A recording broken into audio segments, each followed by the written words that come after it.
पिछले कुछ दिनों में हमें डॉक्टर्स द्वारा कई प्रोटेस्ट देखने को मिले हैं, चाहे वो यूनियन हेल्थ मिनिस्टर के रेजिडेंस तक हो या फिर कहीं और। लेकिन पुलिस का डॉक्टर्स के ऊपर ऐसा व्यवहार से कई डॉक्टर्स इंजर्ड हो गए और साथ में पुलिस ने कुछ डॉक्टर्स को डिटेन कर लिया।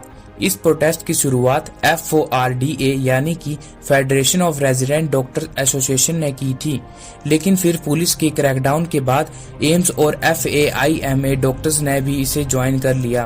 प्रोटेस्ट करने वाले डॉक्टर्स रेजिडेंट डॉक्टर्स हैं, तो चलिए समझते हैं कि रेजिडेंट डॉक्टर्स कौन होते हैं। जब आप ग्रेजुएशन कोर्सेज करते हैं जैसे कि MBBS और BDS, उसके कुछ थियोरेटिकल पार्ट और कुछ प्रैक्टिकल ट्रेनिंग होती है। ये कैंपस में ही रहते हैं, रिसाइड करते हैं, इन्हें बोलते हैं रेजिडेंट डॉक्टर्स। देश में डॉक्टर्स की कमी होने पर ये रेजिडेंट डॉक्टर्स ही उस कमी को पूरा करते हैं। ये दिन भर में 15 से 20 घंटे तक काम करते हैं।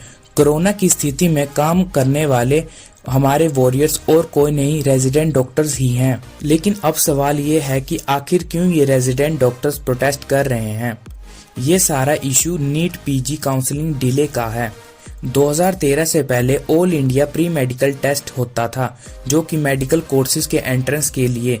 लेकिन 2013 के बाद नीट यानी कि नेशनल एलिजिबिलिटी एंट्रेंस टेस्ट को लाया गया, जिसकी मदद से आप सारे मेडिकल कोर्सेज में एंट्रेंस ले सकते हैं। 2017 तक नीट ने बाकी मेडिकल एग्जाम को रिप्लेस कर दिया था। सिर्फ कुछ ही जैसे कि एम्स और जिपमर एग्जाम रहे थे, लेकिन 2019 तक इन्हें भी हटा दिया गया, क्योंकि हर्षवर्धन जो कि 2019 में यूनियन हेल्थ मिनिस्टर थे, उन्होंने अनाउंस किया कि 2020 से देश के सारे मेडिकल एग्जाम्स के लिए एक ही सिंगल मेडिकल एग्जाम होगा, जो कि नीट है। नीट के 2 एग्जाम होते हैं, नीट UG और नीट PG।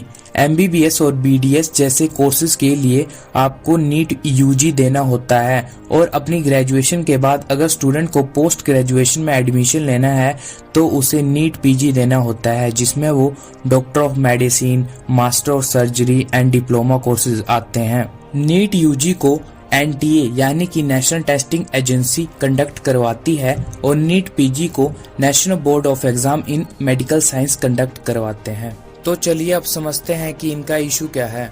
जो नीट PG का एग्जाम है, आमतौर पर वो जनवरी में हो जाता है और उसका एडमिशन प्रोसेस मार्च-अप्रैल में होता है। लेकिन पिछले साल इस एग्जाम को अप्रैल तक डिले किया गया और फिर ये सितंबर में करवाया गया, और इसका रिजल्ट सितंबर के एंड में आ चुका था। लेकिन अभी तक इसका एडमिशन प्रोसेस शुरू नहीं किया गया है। अब तो 2022 के एग्जाम की डेट भी आ जाएगी, लेकिन अभी तक पिछले साल के एग्जाम के एडमिशन प्रोसेस शुरू नहीं हुआ है, क्योंकि यह मामला कोर्ट में अटका है। नीट PG एग्जाम में 50% सीट जो होती हैं वो ऑल इंडिया कोटा के अंदर हैं, और 50% सीट जो हैं वो स्टेट कोटा के अंदर हैं। 2020 तक इसमें 3 तरह की रिजर्वेशन थी, जिसमें SC, ST और PW थी। लेकिन 2021 में सरकार ने 27% रिजर्वेशन OBC और 10% EWS के लिए की। ना तो सरकार ने सीट्स बढ़ाई, सीट्स को उतनी ही रखा। ये दोनों अंडर ग्रेजुएट और post graduate medical dental courses students के लिए है। इसके बाद 2 डॉक्टर्स के ग्रुप्स ने कोर्ट में PIL फाइल करी न्यू रिजर्वेशन के खिलाफ। जब कोर्ट में हियरिंग हुई तो ये बात सामने आई कि EWS की जो रिजर्वेशन है, इसमें सरकार ने एलिजिबिलिटी अपर लिमिट रखी है 8 lakh per year. Supreme court ने सरकार से पूछा कि ये 8 लाख की लिमिट, इसके पीछे क्या डाटा है। इसके बाद कोर्ट ने कहा कि गवर्नमेंट सेम लिमिट को इस्तेमाल करके अनइक्वल्स को इक्वल्स बना रही है, और अब सुप्रीम कोर्ट भी टाइम लगा रहा है जजमेंट देने में। 25 नवंबर को गवर्नमेंट ने कहा था कि हमें इसे देखने में 4 वीक्स का समय और चाहिए, लेकिन अब 50,000 से ज्यादा डॉक्टर्स के लिए 1 साल का डिले बन गया है। 1 ईयर बर्बाद हो चुका है, क्योंकि जनवरी में एग्जाम होना था और अप्रैल में एडमिशन मिल जाना था, लेकिन अभी तक इन्हें एडमिशन नहीं मिला।